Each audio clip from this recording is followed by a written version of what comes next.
Hello everyone, welcome to this second part of halogen derivatives. So in the first part of the video we have discussed about a few points which are basically an introduction to the chapter, and from this video onwards we have to start the classification part. So let's see what classification part of this chapter brings to us. So as you can see on your screen, we need to study the classification of halogen derivatives, right? Classification of halogen derivatives. Now students, do remember one thing: wherever you see this word which is classification, so this classification has to be on some point of basis, right? For example, let's suppose that in the next year your school got more admissions and now they have to make different divisions of your class. So what they will do, they will make divisions on the basis of some criteria. Maybe they will separate students who are scoring more, who are studious, and for them they will make a separate class, and for students who are a bit mischievous they will make a separate class for themselves, right? So that classification would be on the basis of behavior of the student. Now maybe they can divide the classrooms on the basis of marks obtained by the students. Maybe they can divide the classroom based on the gender of the students. So classification has to be on some point of difference. So here the classification which we are going to study, it will be based on certain criteria, right? So the first classification which we are going to discuss here is depending upon to which carbon skeleton, to which carbon skeleton your halogen is attached, right? Acha, what is carbon skeleton, sir? So any part, the part that is directly attached to your halogen is called as carbon skeleton here. Okay, so let's see what are the different kinds of carbon skeleton we can expect. So as you can see the names here, which are haloalkanes, haloalkenes, haloalkynes and haloarenes. One by one we will go through each and every examples to find out what these different names means, right?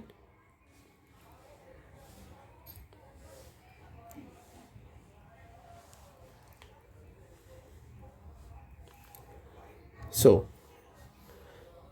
as you can see on your screen, this is the first example which is named as haloalkanes. Why haloalkanes? Achha, this is IUPAC convention that you have to mention the name of halogen first and then the name of the carbon skeleton. So we don't write the whole word which is halogen. We only write halo and then the carbon skeleton name. Okay. So I hope you will remember this. So why the name haloalkane? If you see this, this is your halogen, which is your functional group as well, and the remaining part is carbon-carbon singly bonded part, right, which you find in the family of alkane. So therefore the general name haloalkane. Specifically, if we have to name this, then we, instead of alkane, we can write here as ethane, because CH3 CH2 is an ethyl group which has been derived from ethane. So you can name it as haloethane as well, right? I understood. I hope you got the point that why we are naming it as haloalkanes. So if you see this second example, this is your halogen, which is your functional group. It is attached to a carbon skeleton, but this time this is an unsaturated carbon skeleton, carbon-carbon double bond, right? Where you find the system in alkenes. So therefore the names haloalkenes. Similarly, you can see the third example where your halogen is attached to an unsaturated system which is an alkyne, right? Therefore the name haloalkyne. Now see here, this is benzene ring, right? Benzene ring is aromatic system. Nothing but what? Aromatic system. So don't get confused between this haloalkene and haloarenes. These are totally different systems. These are special class of alkenes which are different from alkenes, right? So this is haloalkene, and this cannot be categorized into haloalkene, right? Because this is totally a different system, which is an aromatic system. Although this has double bond, but these double bonds are different from the double bonds of alkenes. You might have studied this in the chapter called as aromaticity, but uh, if time permits, we can discuss it in later topics as well. So the first classification has been covered, which was on the basis of, yes, carbon skeleton to which your halogen was attached, right? Now the second classification would be on the basis of number of halogens present in your compound. Number of halogen. First classification was on the basis of the overall carbon skeleton to which your halogen was attached. Now this second type of classification is based on the number of halogen atoms present in your compound. For example, as you can see on your screen, this compound contains only one halogen, right? This compound contains only one halogen. Therefore, these are categorized as monohalogen derivative. Mono meaning presence of only one halogen atoms. If you see this a single compound contains two halogen atoms, right? See second example, there are two halogen atoms. Even the third one consists of two halogen atoms. So these are categorized as dihalogen compounds. So we are doing this classification based on what? Based on number of halogens present. Similarly, in the third example, third category, we have three halogen atoms present on one compound, right? See, three halogen atoms present. So therefore, these are categorized as trihalogen compound. If you see only one halogen present, then you can name it as monohalogen compound. Two halogens present, you can name it as. So if you see only one halogen present in the compound, you can say it is an example of monohalogen derivative. If you see two halogens present in a single compound, then it is an example of dihalogen compound. Similarly, three halogens make it trihalogen compound, right? Okay. So now students, although we have such different wide range of classification, but we are more interested in this chapter to study about monohalogen compounds, right? So now we are taking monohalogen compounds and we are further going to discuss about monohalogen compounds only. So the first part related to monohalogen compound is the classification of monohalogen compounds. Now we started this video with classification of halogen derivatives, right? The classification of halogen derivatives we studied into two parts. The first part was the first classification was based on the carbon skeleton to which your halogen is attached. The second classification part was based on the number of halogens present in the compound, right? Now we are doing classification of monohalogen compounds. So classification of monohalogen compounds is based on the position of halogen atom and type of hybridization carbon to which your halogen is attached.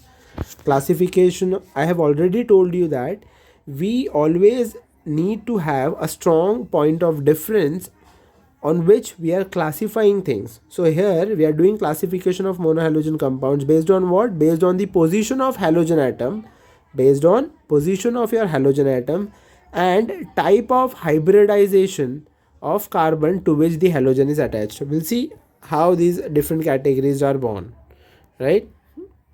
We'll directly first see the examples and we'll discuss them. So as you can see here your halogen is attached to a carbon which is sp3 hybridized in nature.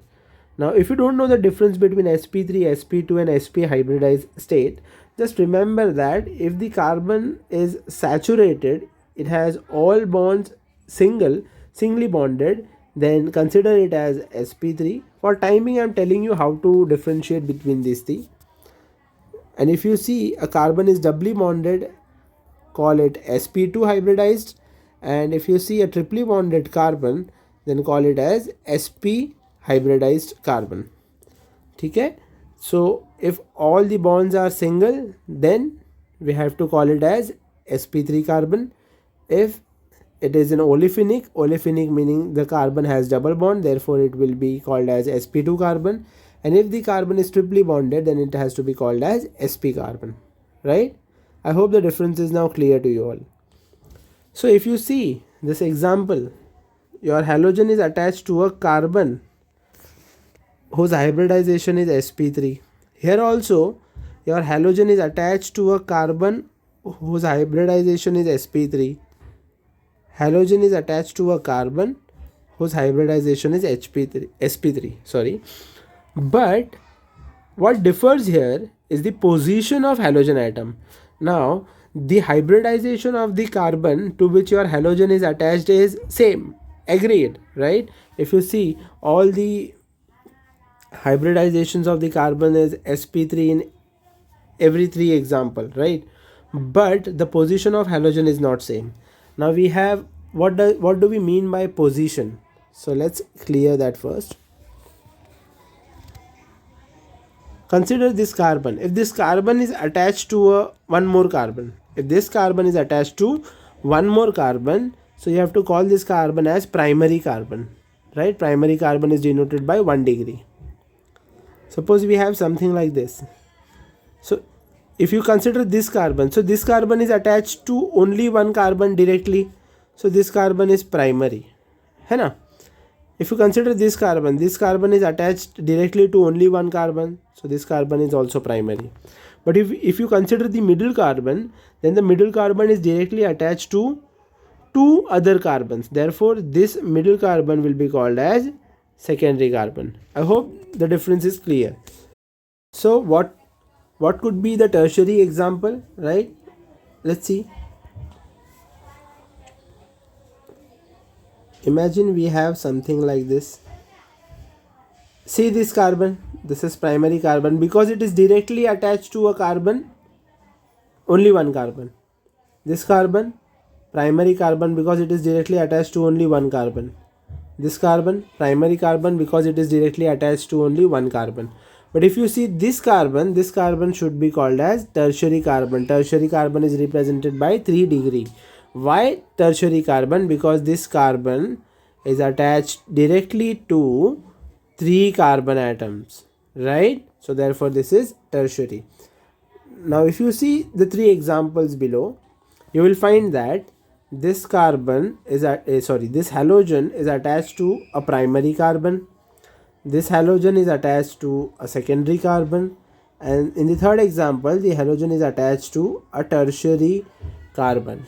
And therefore the name, you can see, it is primary halide, it is secondary halide, and it is tertiary halide. Primary is represented by 1 degree, secondary is represented by 2 degree, and tertiary is represented by 3 degree, right? So this was the first classification was based on what? This was based on the position of halogen as well as the hybridization of carbon to which the halogen is attached. Let's see the second. I am assuming that you are not aware of the basics, therefore I am explaining each and every term very much carefully, right? So the next classification is called as allylic halide. First of all, we need to understand what does allylic means, right? In allylic system, you will find an sp3 hybridized atom bonded to sp2 hybridized atom. I will explain it in detail, don't worry. In allylic system, what I said, you will find an sp3 hybridized atom bonded to an sp2 hybridized atom, and your functional group will be attached to an sp3 hybridized atom. Let's see the examples. So the first example, this is your halogen, which is your functional group. This is attached to this carbon, right? If you see all the bonds of this carbon, they are single bonds. Therefore, this carbon is sp3 hybridized, right? But see carbon adjacent to it. Is it sp3? No, this has a double bond. Therefore, this is an sp2 carbon. Since your sp3 carbon is adjacent to or directly attached to an sp2 carbon, this is an allylic system. This is what? an allylic system. In this case, your halogen, which is your functional group, is directly attached to an sp3 carbon, which is adjacent to an sp2 carbon. Okay, so I hope the difference is clear. Let's see the second example as well. This is your functional group, right? Acha, this is attached to this carbon, but this carbon is, you can clearly see that it has all the bonds single, therefore we can name it as sp3 hybridized carbon. But if you see, just adjacent to it we have one carbon which is sp2. So there is an sp3 carbon whose adjacent we have one sp2 carbon, right? Therefore this is an allylic system. Which system this is? Allylic system. So let's study the third category, which is called as benzylic halide. Always remember, C6H6 is benzene, C6H5 is phenyl. The another name of benzene is phene.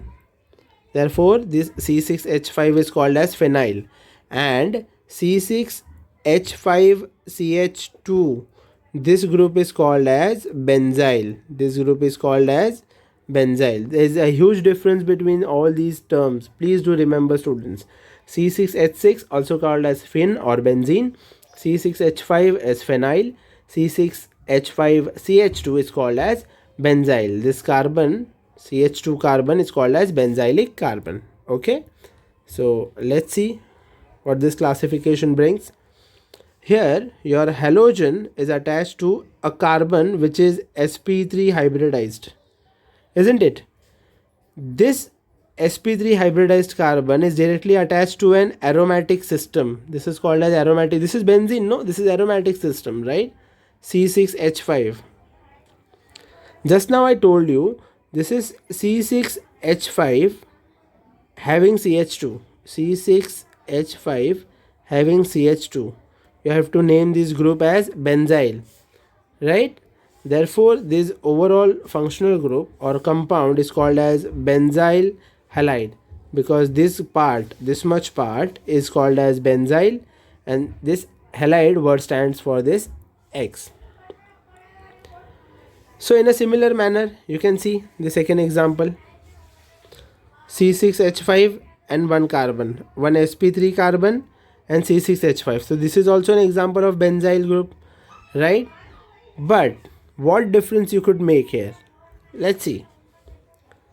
If you observe this carbon carefully, now answer yourself, is this carbon a primary, secondary or tertiary? Let me see how many of you have understood.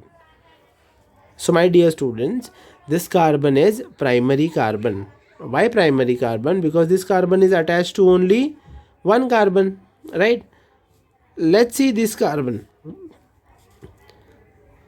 This carbon is primary, secondary or tertiary? So this carbon is tertiary carbon. Why tertiary carbon? Because this one carbon is directly attached to 1, 2 and 3 carbon. Okay, so although both these examples are under benzylic halide, but there is one benzylic halide where your halogen is attached to a primary carbon, and in the other example your halogen is attached to a tertiary carbon of benzyl.